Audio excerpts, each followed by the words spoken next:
Hi, I'm Eric, and you're watching Ixalan Energy, a standard deck tech here on the sideboard. If you like today's list, check for the link in the description box down below. Also, don't forget to hit the like and subscribe button to help support the channel. So let's take a look at Ixalan Energy. Typically when I build decks, I like to look at packages that are already doing really well in standard and then try to merge those together and see where we can go with the main 60. And that's kind of what we've done here today. Starting us off, we have 4 copies of Winding Constrictor, curving into 2 copies of Rishkar Pima Renegade. Now these cards work really well together, along with 3 copies of Walking Ballista for late game mana sink and early to mid game removal. Also, Walking Ballista assist in helping out with combat damage to finish off those creatures that might have blocked but weren't finished off. And then since we are an energy deck, let's take a look at some of the energy spending +1/1 counter parts of our deck. Lone Tusk Cub as a 4 of in the deck gives us a really good early threat that if left unanswered for very long could completely run away with the game. This is one powerful little cub. Also, we have 3 copies of Bristling Hydra, where this card it really shines is against targeted removal because this gives us the ability to spend our energy to help protect this creature, plus this will grow, and if we have a Winding Constrictor on the battlefield, then this can get out of control extremely fast. And then since we are an energy deck and sometimes we have excess energy, what better way to spend that than to draw additional cards? Not to mention the menace on this little 2/1 becomes relevant a little more often than you might think. So let's take a look at some of the high value red cards that I mentioned. We'll start off with the 2 copies of Glorybringer and 2 copies of Chandra Torch of Defiance.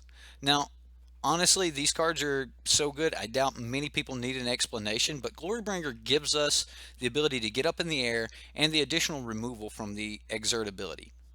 Also, Chandra gives us the additional reach, the card draw, and removal, and heaven forbid anyone ever ultimate her. It's pretty much game over.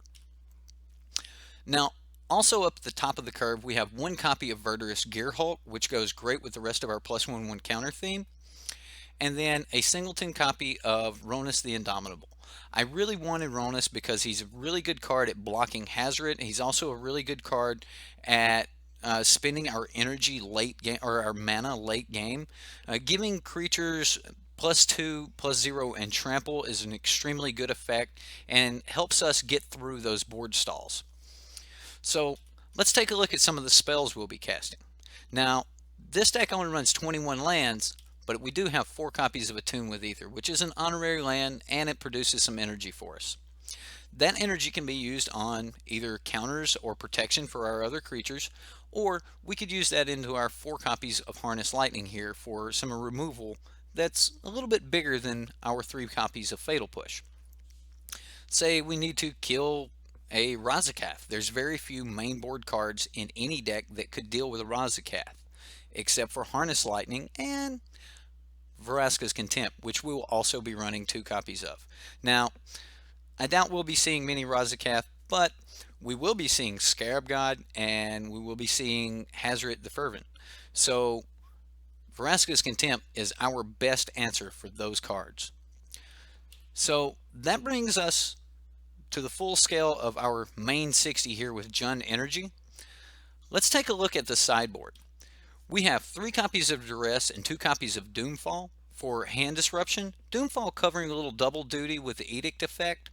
Comes in handy against opposing Bristling Hydras or even Carnage Tyrant that's starting to get a little play in the meta. 2 copies of Lost Legacy, which might actually be able to be removed considering Blue-White Approach hasn't been played a lot, but this card's also really good against Scarab God decks and other hard to deal with decks. You may run into some other hard to deal with enchantments or something, and Lost Legacy could help you deal with those.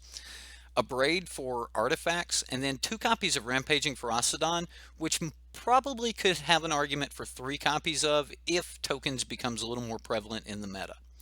We have a singleton copy of Vraska the Relic Seeker to help deal with enchantments, artifacts, and if left unchecked, This is another card that completely can run away with the game. Her ultimate, along with cards like Walking Ballista, are absolute game enders.